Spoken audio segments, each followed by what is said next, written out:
Saya siap untuk menjembatani, Mas. Oke. Oke, terima kasih. Kira-kira ngono ae, Bos. Ini nanti disambung kapan-kapan maneh. Yo, assalamualaikum. Yaitu sebatas apa nih pasar yang akan saya lakukan nantinya di Jawa. Pokoknya sini lek panen mat siap tuku. Insya Allah. Angkat karo truk tak terne. Baru sedikit informasi, maksudnya kontrak kerja saya dengan ini UD Sri Rezeki Porang Indo ini, saya bukan mengatasnamakan diri saya sendiri. Jadi kontrak kerja di situ pihak keduanya para petani porang di Merauke. Jadi siapapun dia punya akses. Assalamualaikum warahmatullahi wabarakatuh. Terima kasih atas waktunya yang diberikan kepada saya. Sebelumnya saya memperkenalkan diri saya. Saya Ahmad dari Rawasari. Saya putranya Bapak Rakiman. Kalau mungkin yang tua-tua mungkin sudah kenal, banyak yang kenal dengan Bapak. Kalau saya memang baru belajar tani. Saya seorang petani. Berapa tahun ini saya bertani padi. Tapi dalam waktu 3 tahun ini di sektor pertanian padi itu ada masalah. Masalahnya apa? 1, pupuk. Nomor 2, penjualan. Nomor 3, broken ini yang jadi masalah. Nah, sedangkan apalagi sekarang ini broken ini jadi momok tersendiri buat petani. Karena hampir baku bawah dengan dia punya beras. Terus petani dapatnya apa kalau begini? Makanya ya dari masalah-masalah itu saya nekat ambil beli bibit porang dari Jawa. Ini tujuan saya bicara ini bukan untuk pamer kah apa, bukan. Ini saya pikir sebagai komoditas alternatif untuk para petani yang ada di Merauke. Karena apa? Keunggulan yang ditawarkan porang itu sangat banyak. 1, dia nggak mau kimia terlalu banyak. Kita kalau pakai kimia terlalu banyak, nggak usah banyak-banyak lah. Taruhlah 1 rumpun itu kita pakai kimia setengah genggam gini, saya jamin dia busuk. Karena saya sudah coba. Nah, keunggulan nomor 2, barang ini ngikuti siklus alam. Jadi kita nggak usah cari yang ribet-ribet. Tanam begitu saja, nanti kalau dia waktunya tumbuh, dia tumbuh. Kalau waktunya dia tidak tumbuh, sekarang ini kita bikin persemaian kapan, dia tidak akan tumbuh. Saya sudah uji di rumah. Itu bibit dormannya ini yang tunas pertama, itu kan dia dorman bulan 3. Habis itu saya semai di rumah, sampai dunia hari ini juga sudah 3 bulan berjalan dia tidak mau tumbuh, karena dia belum waktunya tumbuh. Tapi pengalaman saya kemarin untuk bibit ini, saya beli bulan 9, dia belum saya tanam bulan 10 dia sudah tumbuh. Nah, keuntungan nomor 3, permodalannya barang ini cuma satu kali, nggak ulang-ulang kali. Kenapa saya bilang permodalannya cuma 1 kali? Karena dari 1 biji katak itu ada 4 generasi. Kalau kita beruntung bisa sampai 5 generasi. Generasi pertama dia menghasilkan biji katak 1. Ya anggaplah itu nggak ada lah, karena itu generasi pertama kecil sekali. Generasi kedua minimal 1. Generasi ketiga, insya Allah kalau kita beruntung bisa di atas 8. Generasi keempat, insya Allah kalau kita beruntung bisa di atas 25. Karena sapunya yang saya alami di sapunya lahan itu rata-rata di atas 20. Itu dari generasi keempat. Berarti kita bisa bayangkan saja dalam 1 biji katak, itu kita bibit yang akan kita budidayakan tahun depan, itu sulipat-lipat banyak. Nggak usah kita kasih lipat 10, nggak usah lah, kita kasih lipat 4 saja lah. Jadi logikanya sekarang kita tanam 1, besok dapat 4 gitu. Jadi itu 1 poin untuk keuntungan ini. Nah, keuntungan berikutnya kalau kita bandingkan dengan, maaf saya juga sampai sekarang masih tanam padi, bahkan saya gadunya masih 7 hektar sekarang. Tapi saya trauma ini 2 tahun ini sudah. Yang apalagi yang tahun ini lebih jahat sekali traumanya. Saat tanam 9 hektar modal tidak kembali. Karena apa? Broken tuh hampir 6 ton. Coba. Terus bagaimana ini cara makanya aduh ini pikiran tidak baik satu.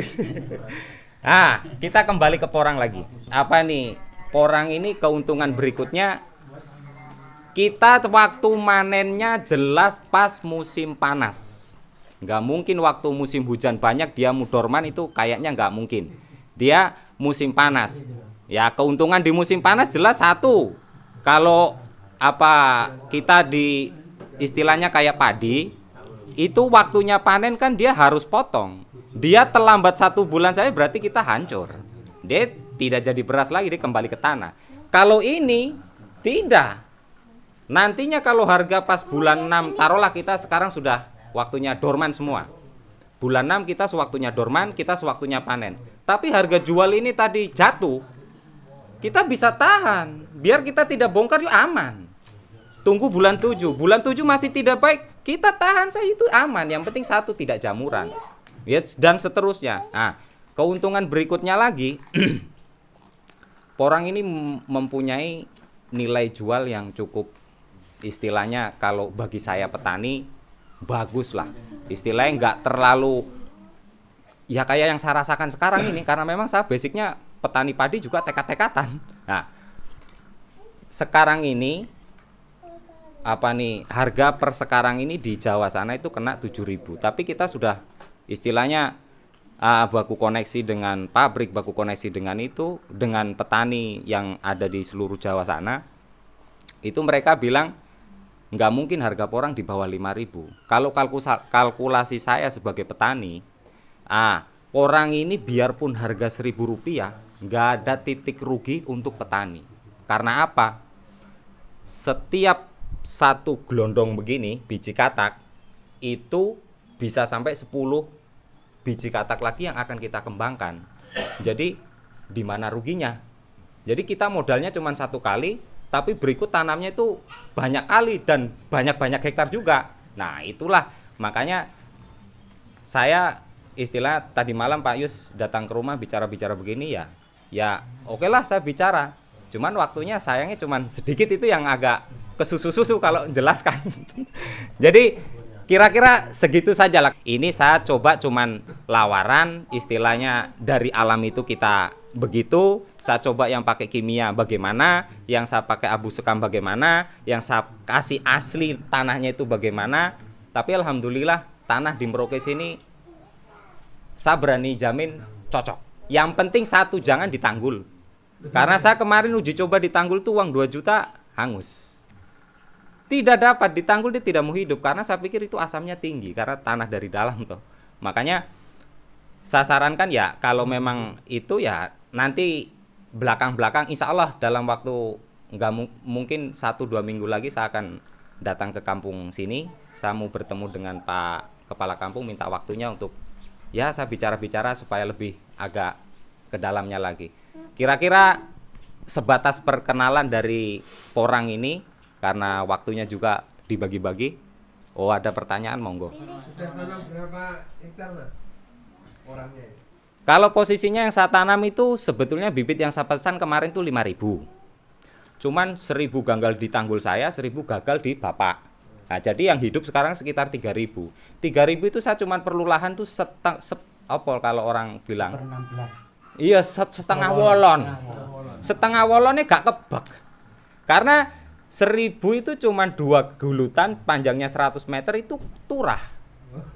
Jadi isinya ini kalau kita mau tanam 1 hektar kurang lebih antara 40.000 ya kurang lebih segitulah, antara 35 sampai 40.000 batang. Tapi kalau kita hitung ya kira tuh mana karena sampai takon. Mulai orang takon mandek. Lah, kalau kita hitung estimasinya keuntungan yaitu modalnya ini 40.000 batang. Kalau kita ambil bibit yang isi 200 itu ketemunya sekitar 2 kintal. 2 kintal itu harganya sekitar 70 juta. Kalau ini dikalikan, saya nggak mustahil kalau satu musim itu bisa 1 kilo karena rata-rata saya punya itu di atas 1 kilo. Yang saya bawa ini dia dorman duluan. Kalau ini sudah berapa? Kalau yang itu 1 kilo baru 6 bulan. Ini 6 bulan. Iya. Sedangkan dulunya waktu kita dari Jawa itu bisa 2 on 3 ons, paling banyak 5 ons, itu kita sudah jempol. Jadi ditanam berikut dari 2 on itu menghayal 2 kilo nggak mustahil. Sedangkan yang saya budidaya ini rata-rata kemungkinan insya Allah ada target saya bisa 2 kilo itu ada itu kayaknya. Satu biji. Jadi keuntungannya ya kalau menurut saya istilahnya sangat bagus. Kenapa saya nggak sebarkan ke masyarakat kan? Lah mungkin ada pertanyaan lagi sedikit. Kalau satu batang bisa menghasilkan katak berapa ya? Satu batang ini. Kataknya yang bisa. Aduh iki ra iso mlebu ning kono ya. Ah, satu batang itu ini kan generasinya 4 kali, Pak. Iya, iya. Kalau kita beruntung bisa 5 kali. Sedangkan banyak setiap generasi itu ada kataknya masing-masing. Nah, kalau kita teliti betul itu ya insya Allah kalau 30-40 bisa. Tapi estimasinya kita nggak usah muluk-muluk lah. Taruhlah satu blende ini mau dapat 4 katak saja. Kalau sampean tandur nggak usah banyak-banyak, tandur 1000 batang saja. 1000 batang ki rong bulut, Pak. Rong bulut kuwi mu sesuk sampean wis nandur 4.000 batang tanpa beli bibit. Nah, estimasinya ini kalau bisa 1 kilo 1 kilo, insya Allah lek dupo karo tenan yakin insya Allah tembus. Karena saya punya iki kurjor klowor, Pak. Jadi enggak yo nyatune yo ora ngerti ilmu nih bagaimana karena kita juga belum pernah budidaya barang ini toh. Tapi alhamdulillah ini yang saya pegang ini 8,5 ons, Pak. Kalau yang itu tuh 1 kilo 1,1 kayaknya itu. Lang kemarin yang saya uji coba saya iris, saya rajang buat sampel di pabrik Jawa sana, itu 1,7, Pak. Itu dia posisinya dorman duluan. Dorman duluan dalam artian apa? Kancane urung podo mati, dia mati dhisik. Nah, lah saiki kan posisine yang ada di lahan saya itu masih hidup, banyak yang hidup. Bisa dibilang 70% masih hidup semua. Nah, berarti logikanya kan dia masih bisa besar lagi. Nah, kira-kira begitu masalah katak dan itunya. Mungkin ini sebelum ini saya juga nanam sebenarnya, tapi nggak begitu yakin ya. Nanam tapi nggak begitu yakin. Begini Mas Mat ya, kita ini kalau petani kan maunya tanam macam-macam, tapi intinya satu pemasaran. Iya. Oh iya, pemasaran. Nah, jadi jaminan pemasarannya ini yang kita perlukan. Karena kita ini, mohon maaf ya, bukan saya mendebat Mas Mat, enggak. Kita dari mana-mana sering diuji coba. Diuji coba begini awak tuh panen rame hilang nggak payu. Nah, jaminan itu yang Mas Mat harus sampaikan di teman untuk meyakinkan kita toh. Kalau nanam itu kecil lah, kecil ton garangan kecil beras rong ton gini Pak, kita tuku ini dadi boleh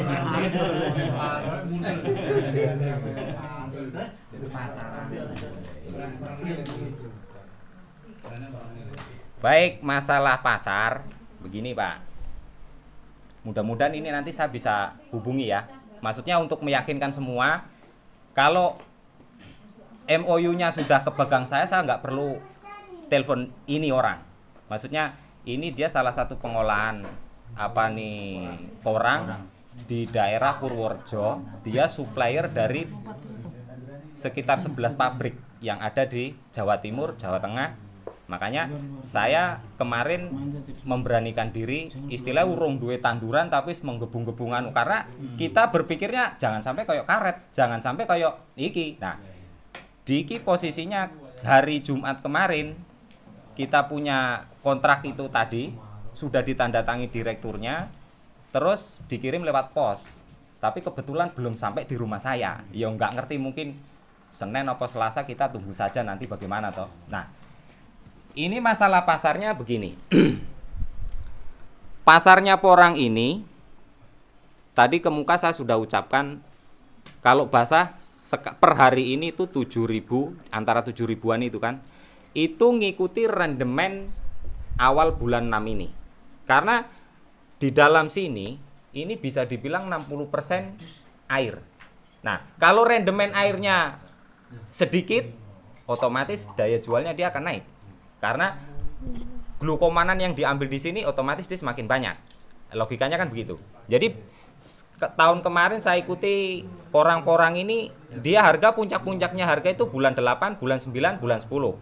Nah, sekarang pertanyaannya kan begini, itu kan kamu bilang di Jawa, ya kan? Terus untuk yang di Merauke, saya berani mengaku saya berani beli. biar berapapun barangnya yang ada, walaupun aku ora duwe duit, insya Allah wani tuku lek porang iki lho. Karena saya wis komitmenan karo ini UD Sri Rezeki Porang Indo. Dia mau kalau betul-betul memang barang itu ada, kalau kita kewalahan itu dia mau datang. Tunggu ini sekilas saya teleponkan, siapa tahu bisa nyambung. Halo, assalamualaikum. Wek klamben dhisik, Bos. Waalaikumsalam. Iya, masa ora klamben lagi wong akeh kok ora klamben piye karepmu ki? Seluweh kene oke kerja kok. Oh, iya. Anu, Bos, amit-amit, Bos. Anu apa iki jenenge ini? Saya di Kampung Kurik 4 Animbob. Ya, tolong dijelaskan masalah pasar karena ini ada pertanyaan masalah pasar dia muncul ke saya. Otomatis MOU-nya sampean kan belum nyampe ke saya. Jadi ya, sementara ini sampean tolong jelaskan lah. Kira-kira itu pasarnya ke depan bagaimana? Terus peluangnya ini barang itu bagaimana? Biar semua ini ya berapa orang ini bisa getok tular lah cara wong Jawa nih ngono. Selamat malam dulur-dulur petani porang, calon petani porang se-Merauke. Kanca-kancane Mas Ahmad. Sugeng dalu. Iki sing badhe ditangletke napa wau, Mas? Masalah pasar, masalah penjualan, dan masalah prospek porang untuk kedepannya. Untuk prospek, Mas, selama porang itu glukomanannya dibutuhkan oleh pasar dunia, dalam hal ini yang paling besar menggunakan glukomanan adalah China. Itu tetap akan laku karena porang kesini bukan sekedar untuk makanan lagi, tapi masuk pada industri. Terus untuk prospek kedepannya begitu. Lah, ini kira-kira kan orang, maksudnya saya menjelaskan ini kira-kira orang ini kan bertanya-tanya, ini di Jawa, toh? Lah, terus di Merauke, istilahnya apa nih? Lek ini posisi sekarang kan sampai di Jawa, jadi apa-apa harus di Jawa. Lek neng Merauke berarti intinya saya sanggup membeli, nantinya skemanya tinggal atur antara saya dengan pabrik di situ kan? Gini Mas, untuk pasar Mas, karena porang itu yang kebetulan yang budidaya sudah lama itu kan di Jawa, ada di Jawa Tengah, Jawa Barat, Jawa Timur. Namun yang terkenal kan di Jawa Timur. Nah, karena jenengan dan saudara-saudara di Merauke mau budidaya, nanti jenengan bisa kalau dalam kuota banyak bisa langsung masuk ke pabrik dengan PO saya atau dengan perantara saya. Saya siap untuk menjembatani, Mas. Oke, terima kasih. Kira-kira ngono ae, Bos. Ini nanti disambung kapan-kapan maneh. Yo, assalamualaikum. Yaitu sebatas apa nih pasar yang akan saya lakukan nantinya di Jawa. Pokoknya sini lek panen mat siap tuku. Insya Allah. Angkat karo truk tak terne. Baru sedikit informasi, maksudnya kontrak kerja saya dengan ini UD Sri Rezeki Porang Indo ini, saya bukan mengatasnamakan diri saya sendiri. Jadi kontrak kerja di situ pihak keduanya para petani porang di Merauke. Jadi siapapun dia punya akses. Jadi nantinya kalau saudara-saudara semua ada barang, terus apa nih, taruhlah umpomo, wah kayak iki mat mangane kakean, ya kan? Nggak, ada juga berpikiran begitu, pasti ada. Nah, kowe lara percaya saiki dolan rono iki kontrak iki gawanen, ya kan? Jadi si ini tadi nggak akan bisa nolak barang ini karena kita kesepakatnya dengan petani Merauke yang petani porang yang ada di Merauke. Jadi bukan atas nama diri saya, bukan. Jadi dipersilakan nanti, yang penting kuotanya harus di atas 8 ton. Itu kalau masuk ke pabrik. Lah spekulasinya ya ada perhitungan spekulasi tersendiri, mungkin dari derajat sosoknya bagaimana, ya seperti di dolok begitulah, samalah hitungannya. Tapi lebih penak iki timbangane ning dolok lah ning brokene teteng bengek. Lah ini enggak ada, yang penting lemai resik payu. Gitu. Ya orang mikir, tapi kan ngene situasine. Ini ada juragan-juragan dolok ini, makanya saya ada bilang. Baik, kira-kira begitu. Atau Mas Taroni? Terima kasih. Wes, jelas. Jelas kayaknya.